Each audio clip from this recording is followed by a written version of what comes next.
welcome to tonight's show. I'm your humble host, West Coast Wolf.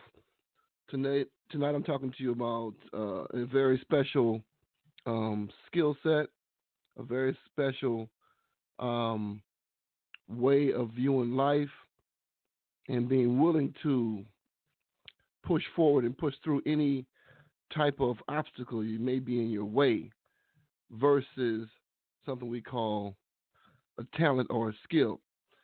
So I'm talking to you tonight about a very special subject, those who many people take for granted. It's called will versus skill.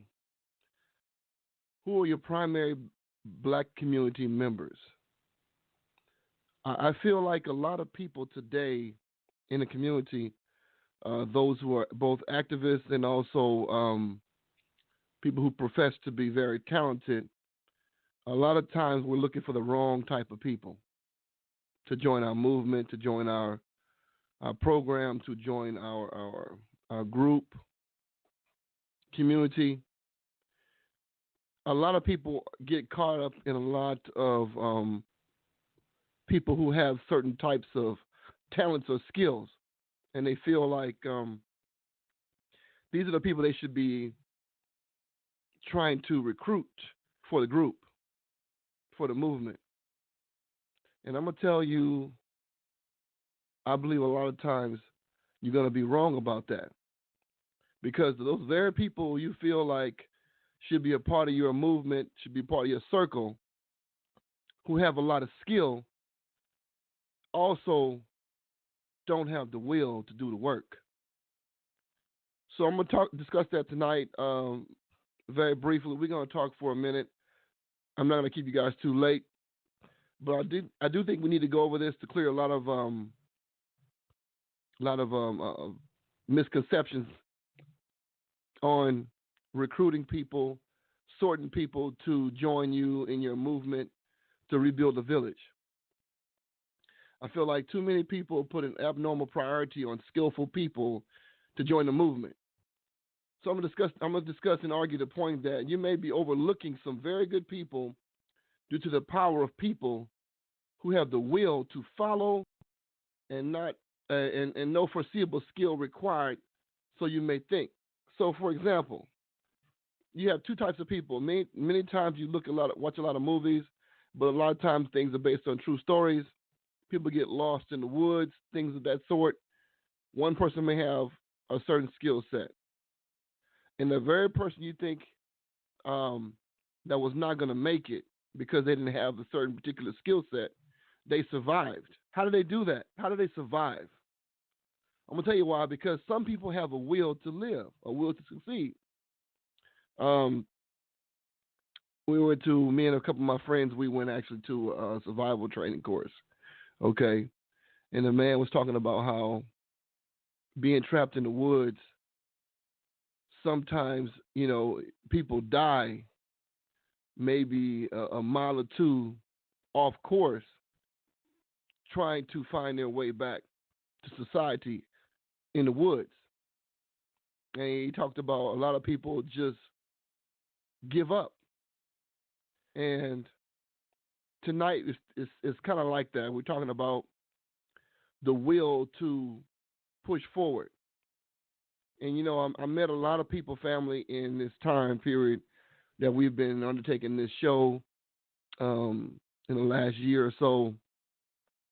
I met a lot of people in my life, in my journeys in 7 different countries around the world, outside of the U.S. And I always interview people indirectly about their struggles and their trials and tribulations in their life. And I found a lot of times the people that I admire the most, people that I respect the most, didn't have a particular skill in certain situations, but somehow way or another, they actually pulled through and survived different outcomes. And it always amazed me because I'm like, wow, this person didn't have this, that, and other, but this person survived that situation, survived that ordeal. And I asked myself,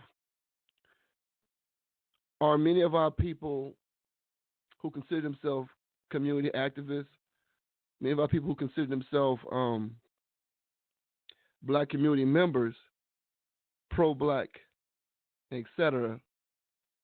Those who are on the team already, are they looking too hard for people with certain skill sets compared to people with the will to learn what they need to learn? You see, it's very impossible, family, for you to know everything about anything. But what's important and what I appreciate is those who want to learn what they need to do.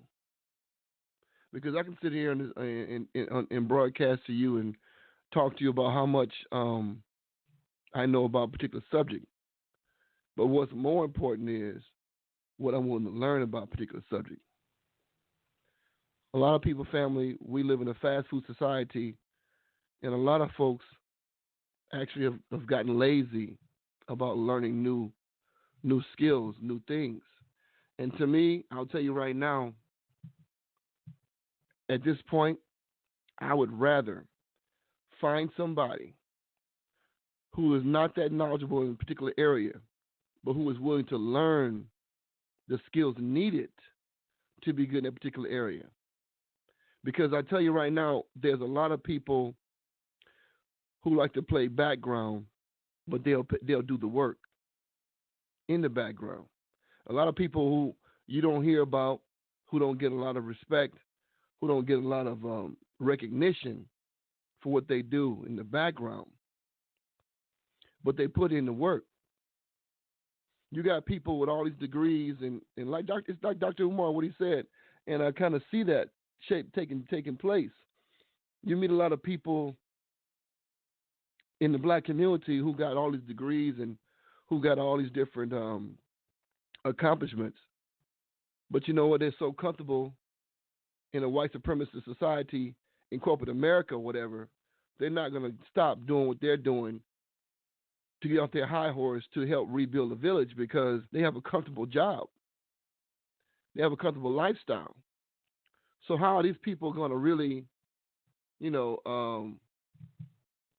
take time and try to really build the village, but it might jeopardize what they already got going on. So yes, they may have a lot of skill, family, because of what they're, what they learned in their life or whatever. But you know what? What does it really mean that you can't get them to do anything extra to rebuild the village? It means nothing. So we got to get out of the habit of trying to recruit so hard people with all these skill sets and think they'll be good for us. Well, I'm here to tell you maybe they won't be good for us because maybe they'll get over here and try to take over after they run down how many different degrees and stuff they have on the table. Maybe we don't need them. Maybe we don't. I'd much rather take somebody who don't know anything about community building, who know anything about public speaking, who don't know anything about sorting. I would take that person and go to the next level with that person because I'm finding a lot. The Negroes who think they so smart, the Negroes who think that they got all the answers, so the educated Negroes, they ain't willing to do nothing. And I had to say it, Dr. Umar was right about that. He said that don't look for these Negroes with all these degrees and all these accomplishments because they're not going to do nothing. They're very comfortable in what they do. So you know what? I totally agree because I'm looking at it, I'm finding that out. This is exactly what we're going through right now. So I'm just saying, wow, this is what we come to. So, you know what? I'll tell you something, too, that a lot of the friends in the struggle right now, those who've been locked up at some point in their life, they're doing more for the community than those who really never had any experience with law enforcement, never been locked up, never had any real problems socially like that. Those people are doing more work than the people you would think who have all the education, all the degrees, all the experience. They're doing way more than they are. So I'm like, you know what? When you think about will, you think about mindset. You think about the fortitude to push through problems that may come up. You think about skill. You think about a learned a learned way of being, an experience um, in corporate America, experience in your life that'll help benefit the community.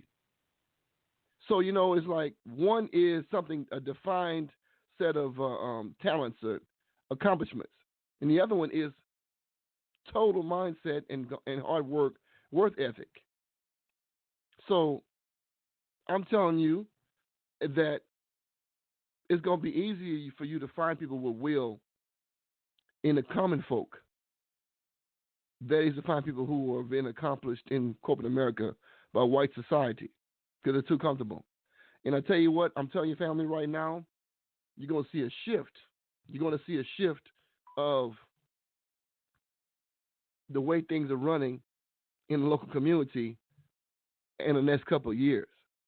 Because you see, there's a time coming, I feel there's a time coming where those who got degrees and whatnot are going to lose their jobs. And they ain't going to be able to find them again because we have an overwhelming support of immigrants in this country put in by white society.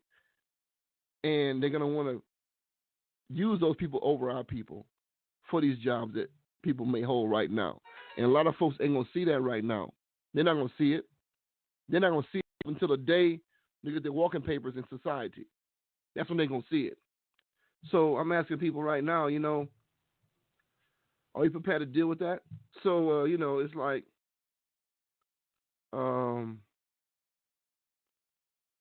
it's going to be a big deal. It's going to be a big deal, and a lot of folks ain't ready for it. So, what say you? Open the lines up for people. Anybody want to comment on your experiences in discussing the black community issues and building with other people and see how people really feel about that. So press 1 in the queue if you want to comment on that. Press 1 on your phone. If not, I will go ahead and keep the discussion going. So as I talk, you want to join the queue, you press 1 on your phone. Okay. Now, while that's being done, I'm going to tell you about my experiences growing up. You know what? In my life, I didn't know a lot coming up.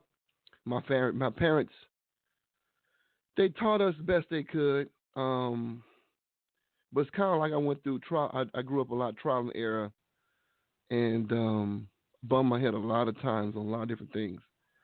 And what I come to find is I was more focused on learning what I didn't know compared to just winging it, trying to go through life, trying to go under the radar. I was one of them children that I like to learn a lot of stuff. I was always trying to learn something new. And I look back, I thought at the time I wasted my time on a lot of things I did, coming up, trial and error.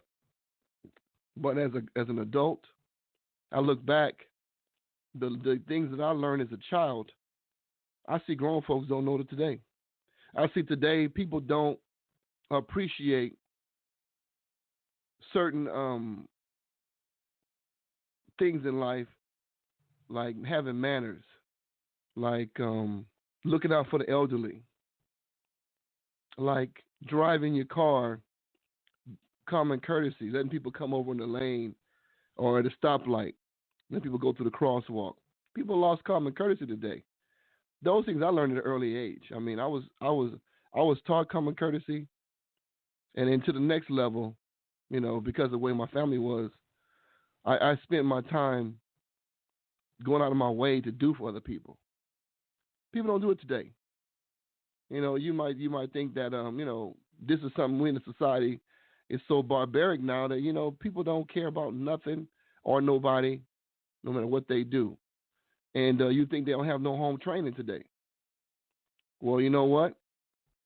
We're far removed from the days where parents would actually teach their children how to respect the elders, how to obey common common laws. Now we got so many different, you know, single parent homes. These kids just growing up through osmosis and TV. Parents working two jobs, and you got kids that's grown now who act like grown kids. They don't respect the elders. They don't respect their peers, their teachers, and they're out in the street behind the wheels of cars, on bikes, motorcycles, and just in the public eye doing whatever they want to do because they don't have no discipline and they don't have no will. They don't have any will to learn how to be, to acquire good manners, to acquire more skills that will help them benefit them in the regular world with normal people. No. People doing whatever they want to do. And whatever skill set they have, negative or positive, they content with that. They're not trying to learn anything new. So when I tell you about will, you know, hey, will is more important than skill, in my opinion. People out here, it's almost like you're looking for groupies almost. You know, some people are looking for like, oh, this person got this, this person got that. You know what? I don't care what a person can do. What do they want to do for us? Do they have the will to be a team member? Hell, I know a lot of people with skills. I got friends I can count on hands right now. They can take this thing in skills. They'll be a great part of the group, and they'll be able to do, you know, run circles around some people with certain things. But they don't have the will. Their heart's not into it. So if we spend more time recruiting those who want to do something, and we can teach them what they don't know. It's much more important to gather people who don't know anything about building a community, but are willing to put the work together, willing to go to work, willing to learn, willing to show up when we have events, willing to be on time when we have events, willing to help out when we have events. Man, I remember when we ran an office. We ran an office in San Leandro, and we had a good team. We were doing some in network marketing, okay?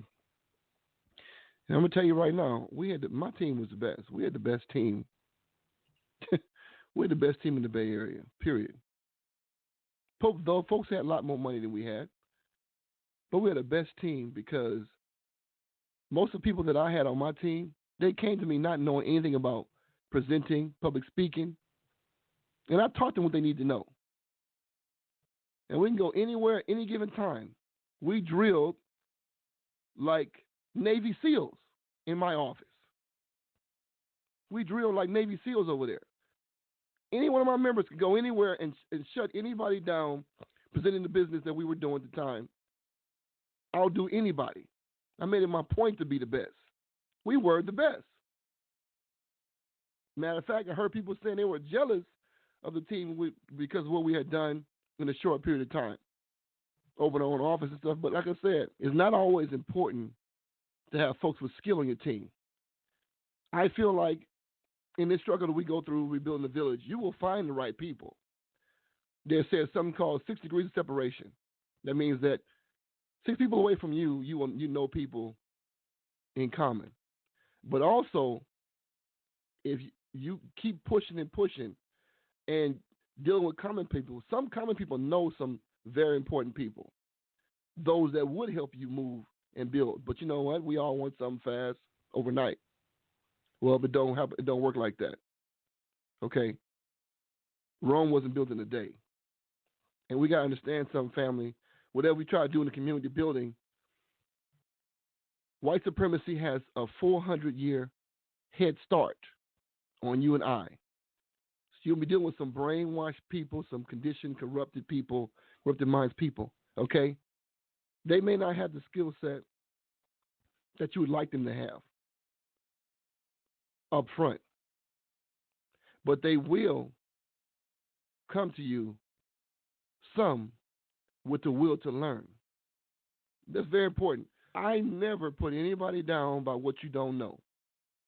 It's always been my way because I knew, coming from where I came from, small town, I didn't know a lot about a lot of different things, but I'm a quick study, and I actually learned fast to the point where I will spend my time focusing, learning things that I didn't know before. You're not willing to read, you're not ready to study, how are you going to be ever good at something? I mean, long term, really, long term. Name any important job that you can make a lot of money in or make a big impact in that didn't require you to read, to practice, study, to acquire a new skill. See, on the journey of learning a skill, it takes willpower to keep going because you can't do anything overnight. I just laugh. You know, and be honest with you, I just laugh at people sometimes inside. I like, this person really thinks it's going to happen this way. It's just amazing. I'm like telling myself, you know how long it took me to learn what I learned about this subject right here? I'm laughing to myself. You know how long it took me to acquire this skill that just feels like I just came with it? Like, you know how long it took me to get in front of a room and to present anything to crowds of people? Took a while. Well, one thing I was blessed with parents who made me do things that was uncomfortable, like read in front of people. I was blessed with that at an early age. Most folks ain't blessed with that, but it's an acquired skill. The time, well, my parents made me do certain things. Well, I had to learn it. But over time, it developed in me something different. Developed me a will to want more. Once you begin to separate yourself from other people, you begin to see like, wow, I can do this, that, and other. Why is that? Like, for example, kindergarten. Go back to kindergarten. My parents made me read at home. So I go to school and we read a little paragraph, get our little milk, cookies or whatever it was for the day. I can pronounce words nobody even knew about. Because at home, my mom had me reading. I was reading all the time. So I acquired a skill and a knack to pronounce big words, and I was a star in English. I was a star. My parents made me go through that. But like I said, in today's parents, at home, the bar is set real low for a lot of parents. Bar is set real low. So if you was a child and your bar is set real low from your parents, how would you discover and determine how much aptitude you're going to have? Well, it's something you got to do for yourself, see? Because I believe something called willpower, indirectly or directly, is actually learned first in the home. I believe that. Because if your life set up a certain way, if your life was real easy coming up, you didn't have a lot of challenges, what's the chance of you getting to be an adult? And when you have a challenge, you push through that challenge with your will and go forward. What's the chances? I don't know about you, but I interview people all the time indirectly, just trying to figure out what makes them tick, trying to figure out, where they come from, that personality that I'm dealing with at the time. I learn a lot about a person, talking about their childhood, how they grew up, things of that sort. And I'm going to tell you, most of our people are looking for the wrong type of people. It's okay to have 10, 20, 30 normal people on your team. It's okay. They may not have the best or the most known skill you think you may be looking for in a group or movement. It's okay. If they have the will, they're going to show up every time. Okay? You give me 20 normal people to do any kind of task. If I'm in charge to lead these people and they respect that leadership, they move and do what I ask them to do, we're going to get it done. Compared to people over the other side, well, I know what I'm doing. This person's been doing this for so and so long. This person here got a certain skill set. They want to make sure everybody know what they can do. And they're over here fighting like cats and dogs. Nobody will listen to nobody else because this person thinks they have so many years doing something. They know best, and they're going to go forward and do it their way they want to do it. Meanwhile, on our team, we're making moves in the right direction because we got people who are willing to participate and follow instruction to the T. And they're going to learn as we go. And I'm going to tell you right now, that's a big deal. Everybody, especially in the black community, are very honorary because we've been dogged by this world. We've been disrespected by our families, blood and not blood. We get a hard time with the job. You come out of all of that stuff. When you ask somebody, let me tell you something right quick. It's two types of skill sets, okay? For example, this is something that people don't know. People might say, I know, but no, it's not real. It's really not well known that when you are asking people to get together and do things outside their work, their play, their church, their own personal time, when you're asking people to get together outside of those areas where they're not getting paid, they're not getting no benefits, foreseeable benefits from showing up for themselves, selfishness with what's in it for me. When you ask people to do things and you can get people to do it outside of those areas, that's a different type of skill. You see? For example, you may have two people, right? One person goes to work every day to do something, okay? Because why? This is what they do career-wise. They've been told to do this by their boss. They know they got to show up to pay the bills. So there's very direct benefits for them coming to work every day on time or every day staying late. This is their job, right?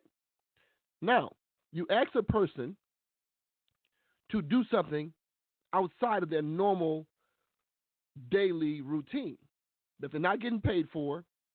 They're not getting any spiritual enlightenment from church or whatnot. They're not doing anything for their family directly that they can foresee. And they're not doing something they enjoy, meaning that they're not getting any direct benefit, satisfaction, gratification for themselves to go. That's a different skill because they're not being directly rewarded for showing up. That's why it's very important that folks who believe in activism for the community or activism for civil rights, whatever it is, that's why I respect these people so much because these people are doing something outside of the norm. They're doing things that they shouldn't have to do. They're doing things that nobody's paying them for. So I want you to really think about that when you decide to get people together for any type of an event, for any type of community bonding, community services, whatever. These people are here on their own without getting paid. Remember that. We have routines in life. All have routines, okay? It takes a certain type of person to show up when they're not getting paid, to show up just because they see a future need for the community or a need right now, when they're not getting any kind of gratification for that. So it doesn't matter if this person has a skill or not. They have the will to show up. Very important, family. I think it's very much overlooked. That's why I tell people all the time, listen, don't break your neck. I got friends right now, family. I don't talk to them about community activism. I got friends right now. I don't discuss business of the community with them. They see what I do. They see what we do. And they got certain skills, but it's clear they don't have the will. So I don't even bother them like that no more. What happens, family, they're going to come around. See, they come around when it's going to be real definitive problems in their own life. People move for different reasons. Right now, there's a lot of people, if they came together right now, family, the community will be built again, be done almost overnight. The reason that's not going to happen, because they're comfortable. And it's going to take for their world to be invaded in the most negative ways for them to wake up. That's a forced awakening. So those people right there who come in late like that, that's a forced awakening. They had no choice but to stop sleeping. And a lot of your friends and family members are going to want you to give them a crash course, okay, on what to do in the very near future, 2 to 4 years, because they will be forced to awaken to what we maybe already know, okay? So that person goes on the back burner. I'm telling you right now, we had a group, we had an office, we get new people, and I'm going to tell you right now, nobody can come into the office, come onto the team, and go to the front of the line. If we knew you or not, if you came in late and we built something going in our office, we built a certain environment, you came in last, you start with the new people. I don't care if we knew you or not. That's how we roll the office, because yes, we knew you prior to the other people knowing you, but this new person, maybe called, let's say, Bernadette. Bernadette was there from the beginning, okay? She worked with us every day. Just because I got another friend, I don't know, let's just call him Bobby or somebody. Bobby, everybody knew Bobby.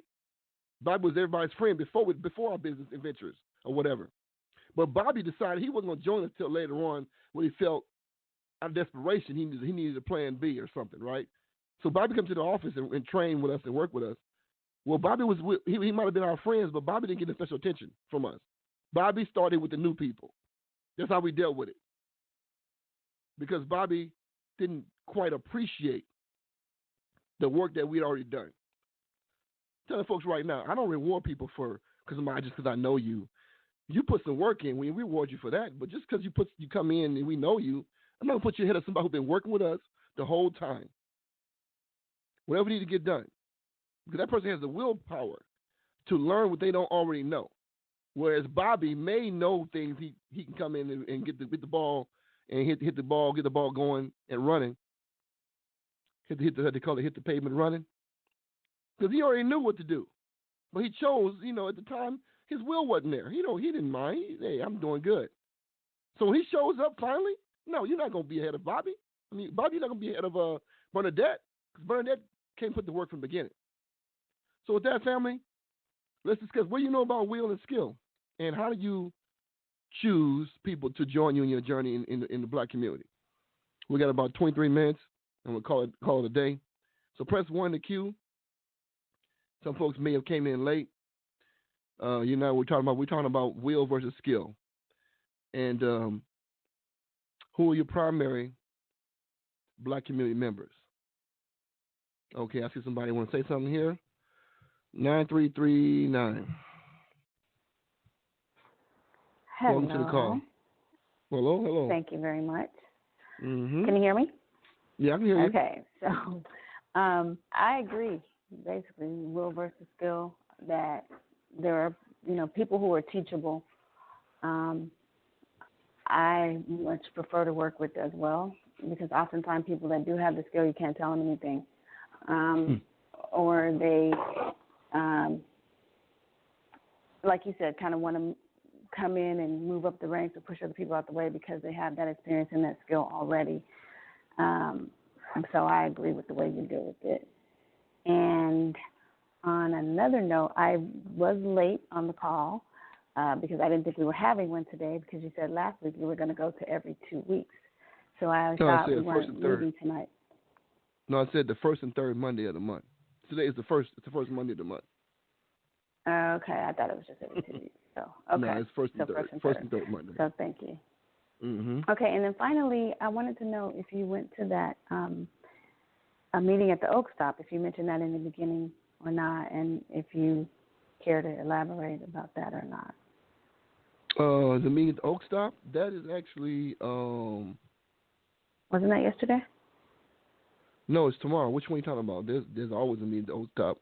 They always using that permanent space. Which one are you talking about? That's right, December 6th. Okay, never mind. That's are you tomorrow. going? Yeah, tomorrow. Yeah, I'm going, but that's the one they said they're all full. They said they're full. They said they're already full to capacity, so I can't get anybody else in. But yeah, I'm going to that tomorrow. I have an update for you guys tomorrow. Okay, great. That's run by the Wood City Councilman. Yeah. Okay. Okay. Yeah. All right. Thanks. All right. Good talk. Mhm. No problem. Okay, now we're talking. Let's see. We got 8730 wants to say something real quick. 8730. Welcome to the call. Yeah. Welcome. How's everybody doing this evening? I hope everybody's doing well. All right. Hey, I wanted to touch on good. I wanted to touch on something when you talked about will versus skill, and there's another part of that. And there's a book called "Attitude Is Everything." A lot of times it has to do with the attitude, but the will versus the skill. And I'm sure most of the men and some of the women that like sports, there's a program on ESPN called 30-30. And the example that I like to be able to use is the first Dream Team basketball team. I don't know if anybody saw that or not, but it had Larry Bird, Magic Johnson, Michael Jordan, Karl Malone, Charles Barkley. So it was full of egos. They couldn't do anything. They couldn't work together. So the coach, as much as I hate having to say this, was a white man. He looked at him and said, "This is not going to work." So what he did is he went out and got the college first-round team, team, to come in and have a scrimmage with them, and they beat them badly. With those great players, they didn't even score more than 52 points, and that's unheard of, right? Wow. So the problem with us in a lot of cases, because we've been suppressed, when any of us reach a goal of success, there's not one black woman or black man that can say, "I had it easy making it to the top." You know that we had to work twice as hard as everybody to get to that position. So having said that, they have things that they'll say, "Hey, when you come into this meeting, leave your ego at the door. Leave your ego at the door." But because you're dealing with African Americans that are strong and skilled, you have to tell them leave it on the freeway, because if it's at the door, it's too close for them to reach and bring it back in the room. Okay? Right. So you know what I'm saying? So we have to look at the humility side. But your point is well taken, and I just wanted to mention that. That's all I got tonight. Okay. Appreciate you, brother. It's true. My brother was saying, Sydney was talking about, the dream team. It's like, listen, it's basketball it's a good example too, because you know why? I played many in hoop it ups, like a 3-on-3 tournaments, 2-man team, 3-man team tournaments, Sacramento. When I was coming up, we played a lot of basketball, a lot of games, and I'm gonna tell you, in some games you got this one guy. He's a point guard. He thinks he's Michael Jordan. He can take the whole team, and he's hogging the ball and whatnot. Right? You've got some, and he's maybe good, and you may be decent players on this one 5-man team, but the other team, they work together as a fluid group. They just all average guys, though. Nobody special, and they win. Why? They win because they work together as a team. They work really, really, really hard. They outwork the other team with skill set. And it was a book I was reading somewhere. What is it about? Yeah, it was called. I think it was by was it John C. Maxwell? I have to look it up, but it said talent is not enough. He talked about proven track records of people who don't have the talent or the skill, but have a worth ethic that outmatch person with talent. For example, many of football players naturally built, naturally gifted, talented. They go out there and do things people are like, wow. You got another guy who wasn't really that great, but he worked harder than the talented people, and they would often beat them. Why? Because talent is not enough. Having the skill is not enough. That's why I say it's more important to have people on your team with the willpower to want to do the work. Because people want to show up and say, look at me, I can do all these things, but they won't put no work in. You see? Like I said, it's a different kind of skill. People might say, well, I'm in sales and marketing. I got people do certain things. I say, yeah, that's true. That's great. Perhaps. People do a lot because they make good money or they get some kind of income from what they're doing. But try to get people together after they get off work. Let's try that one. Try getting people together when they don't have to go to work, when they don't get paid to show up. That's a different kind of skill, family. We have to motivate people to show up to an event to benefit themselves and their group and their community and not pay them. Think about that. I think we take that component for granted a lot because you have an event, you put a lot of work into it, a lot of money into it for folks to show up when they're not getting paid. This world society we got so right now is so programmed around people going to work to receive a paycheck. Well, family, let me tell you something. The black community paycheck is not going to be in money up front. It's not. It'll be in community. It'll be in having us survive this thing we're going through. It'll be in us being able to have a comfortable, secure, and safe environment for all of our people. That's our paycheck. But it's delayed gratification. We're going to have that paycheck tomorrow, next week, maybe not even next year. But it will come if we keep putting the work in.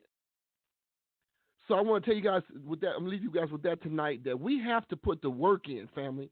And work ethic of people who really want to get something done as we come together as bonds a unit, we'll move mountains. We'll move mountains.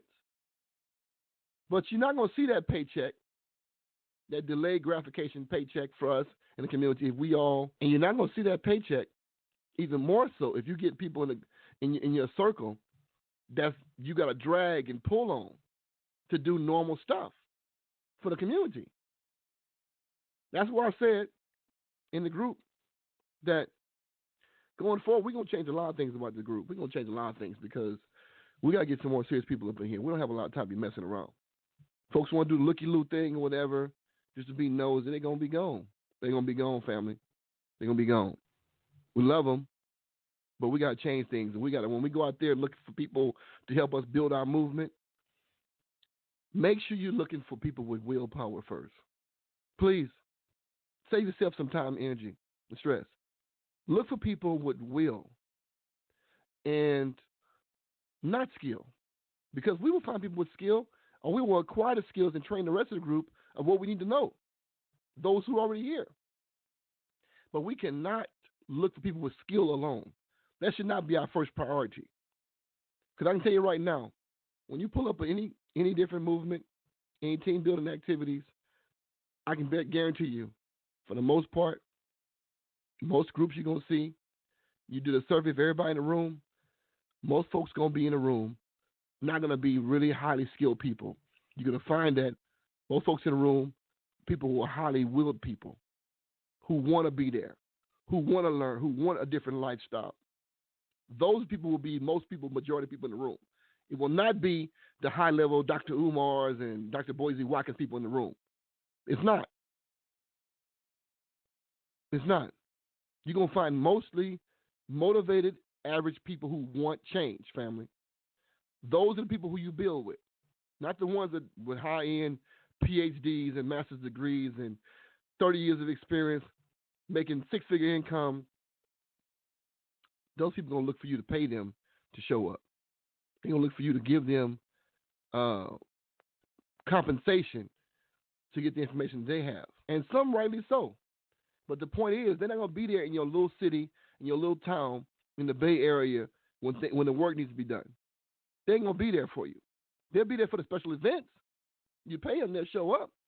But I'm looking for people, myself personally, I'm looking for people who are going to be there for the work. Average, everyday people. Because I'm going to tell you, pressure bust pipes. Okay? Pressure bust pipes. We get a core group together, those who focus, we move mountains out here. Because everybody wants to be on a winning team. This is another sad part. Everybody wants to be on a winning team, and they'll prefer to be down with a team that's big in numbers than smaller numbers in actually accurate. That's how we put together as a group, and we're going to discuss that when we get together in our next venue. We'll get together, we'll discuss that. But I'm going to show you the psychology of our people. It's sad the way it is, but it is what it is, and we got to deal with that. So if nobody has any comments, I'm going to shut it down for the night, and I will see you guys on the third Monday of the month.